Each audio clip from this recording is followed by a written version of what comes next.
CAPF aspirants, इस video में expected questions का हम डिस्कशन करेंगे और वो एक्सपेक्टेड क्वेश्चंस है related to AI, social media, digital technology, cyber space.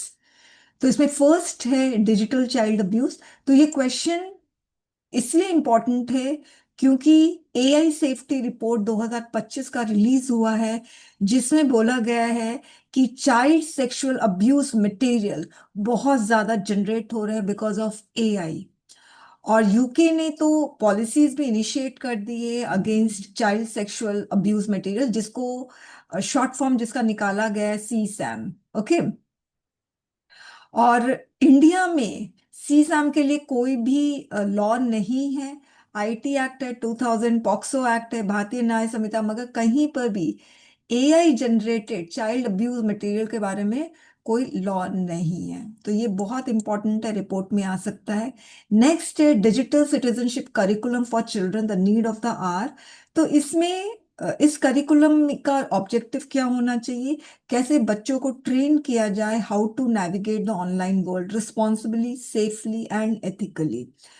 तो इसमें जो चाइल्ड का जो डिजिटल प्राइवेसी है वो मेंटेन रहे, ये भी बहुत इंपॉर्टेंट है। Banning social media access for individuals under the age of 16, ये भी बहुत इंपॉर्टेंट है। तो ये आर्गुमेंट का क्वेश्चन बन सकता है, थर्ड वाला। तो अगर बैन नहीं करते हैं, नहीं करना चाहिए, इसके फेवर में आप फंडामेंटल राइट्स का बता सकते हो। और बैन कर भी दिया तो बाईपास कर सकते हैं, ठीक है। जो चाइल्ड रेस्ट्रिक्टेड वेबसाइट्स उसको बाईपास भी किया जा सकता है। और बैन करना चाहिए क्योंकि जो बच्चे हैं they are expose to inappropriate content, अपने पर्सनल इंफॉर्मेशन शेयर कर सकते हैं। नेक्स्ट क्वेश्चन है digital governance fuels a dynamic workforce. तो ये बेसिकली यहाँ पर आपको बात करनी है किस तरह से गवर्नमेंट का काम, जो एडमिनिस्ट्रेटिव काम है, वो स्मूथली कैसे हो सकता है। तो इसमें आप I got, e office, GM के बारे में बात कर सकते हैं। नेक्स्ट है digital public infrastructure is crucial in driving India's economic growth. तो इसमें आप यूपीआई, आधार card, digi locker, CoWIN, ONDC के बारे में बात करना, मगर उसको कनेक्ट करना है इंडियाज इकोनॉमिक ग्रोथ पे। ओके। नेक्स्ट है ethics of AI is more important then technology. और सेवेंथ है फेयर एंड रिस्पॉन्सिबल एआई। तो ये फेयर एंड रिस्पॉन्सिबल एआई का मतलब ही एथिक्स हो गया, blends local solution with global standards. और तीसरा है India must prioritise regulating AI over expanding its infrastructure. तो ऑलमोस्ट तीनों क्वेश्चन सेम ही है। तो इसमें बेसिकली जो मिस इंफॉर्मेशन है, AI weaponisation, deep fake, privacy violation, ये सबसे जो रिस्क आ रहा है टू इंडिविजुअल, गवर्नमेंट या कंपनीज को, उसके बारे में बात करनी है। और किस तरह से एआई को यूज किया जा रहा है प्राइवेसी वॉयलेशन के लिए। तो इंडिया इसके लिए क्या किया है, एआई सेफ्टी इंस्टीट्यूट स्टैब्लिश किया है। तो आप ये सारी चीजें बात करेंगे। और सबके नोट्स स्टूडेंट्स अवेलेबल हैं, तो आप टेलीग्राम ग्रुप ज्वाइन करिए, वहां पे आपको इसके एडिटोरियल्स, सॉरी, ये सारे क्वेश्चंस के आपको फुट नोट्स मिल जाएंगे जो एडिटोरियल से लिए गए हैं। नेक्स्ट है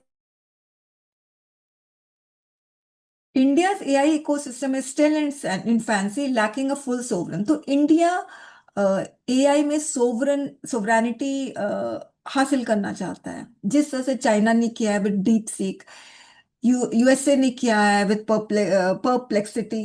तो उस तरह से इंडिया को भी एआई सोवरेन बनना है। तो इसके लिए इंडिया ने नेशनल एआई मिशन किया, स्टैब्लिश किया है, AI centre of excellence establish किया है।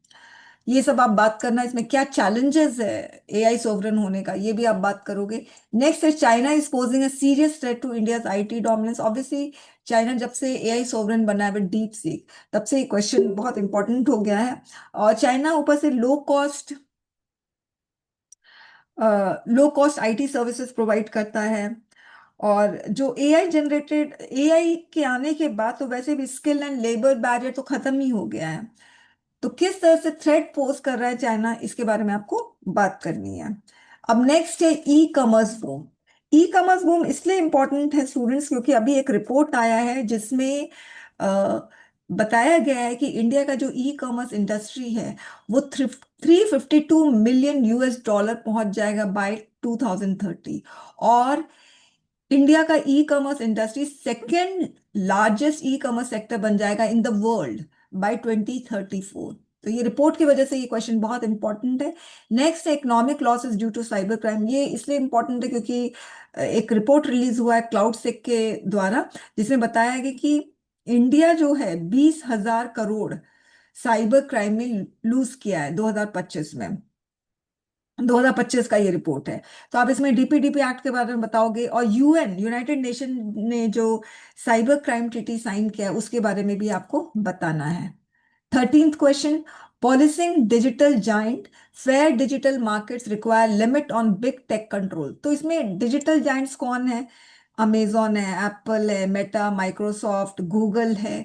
तो ये जो इनको रेगुलेट करना बहुत ज्यादा जरूरी है, क्योंकि वो यूजर्स के फ्रीडम को लिमिट कर रहे हैं और अपना जो कंट्रोल सबसे ज्यादा वो कर रहे हैं। दूसरे दूसरे ऐप जो स्मॉल एप्स होते हैं वो यूजर्स का फ्रीडम को इतना ज्यादा लिमिट कर रहे हैं कि अगर यूजर चाहता है कि वो दूसरे ऐप को इंस्टॉल करे तो वो भी नहीं करने देते हैं। ठीक है, तो किस तरह से कंट्रोल कर रहे हैं यूजर्स को, इसके बारे में आपको बताना है। और जैसे मेटा को फाइन किया गया है, गूगल को भी फाइन किया गया है, ये सारी चीजें आप बताओगे। 14, social media influencers in India shouldn't escape accountability. बहुत इंपॉर्टेंट क्वेश्चन है।